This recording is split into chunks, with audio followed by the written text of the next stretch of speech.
कि हम तो ढोढ़ी मुदल रहनी पिजरी माटी से देवर मन खोद काटी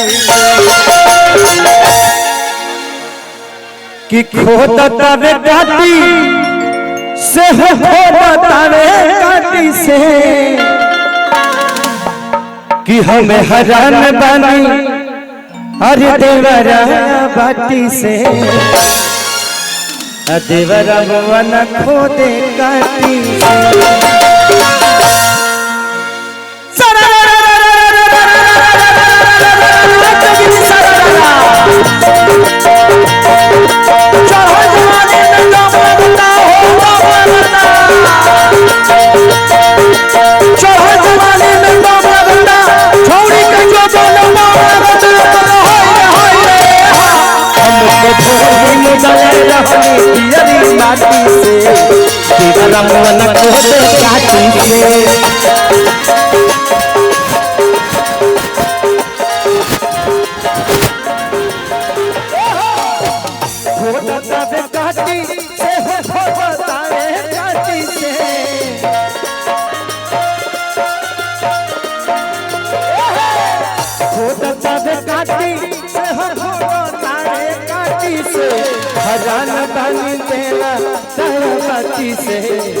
देवर मन खोद काटी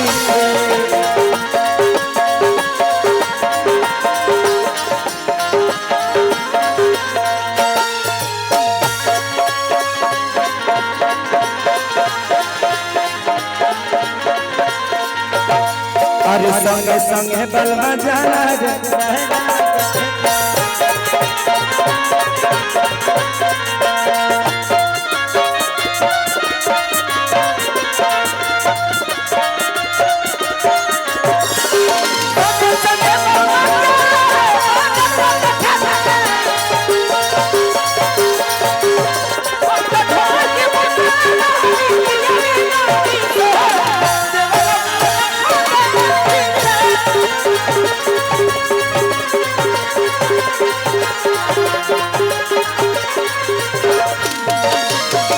चढ़ल बा जवानी तब से रोहन भई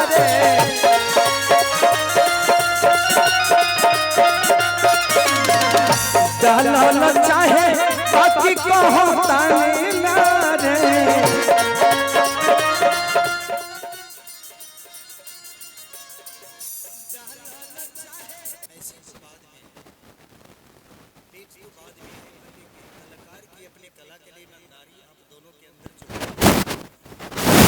ऊर्जा को और दोगुनी कर दे कि आप छोटी सी शहर से आकर आप पूरी दुनिया पे आज माही बनी सा छोटा नाम नहीं बेटा। मैं जहां भी जाता हूं मुझे खुद ही खुशी होती है कि आप लोग मुझे जानते हैं। तो भगवान करे कि आप दोनों की उम्र और ऊर्जा इतनी बड़ी हो कि लोगों के दिल पे ऐसे ही राज करो। एक बार माही मनीषा के लिए हल्ला करके ताली जरूर बजा दो। ये दोनों बच्ची बहुत ही प्यारी एक्ट्रेस, बहुत ही मेहनत, मैंने इतनी मेहनत करती है कि मंच इनका गुलाब हो जाता है। तो ये बहुत बड़ी बात होती है। लास्ट अंतरा गा देता हूं कि कृष्ण पे दर्दी हो तुम्हारी बातें भारी कि जियल काली कहिले बाटे दीवारा खेसारी कि कृष्णा पे दर्दी ई बीमारी बाटे भारी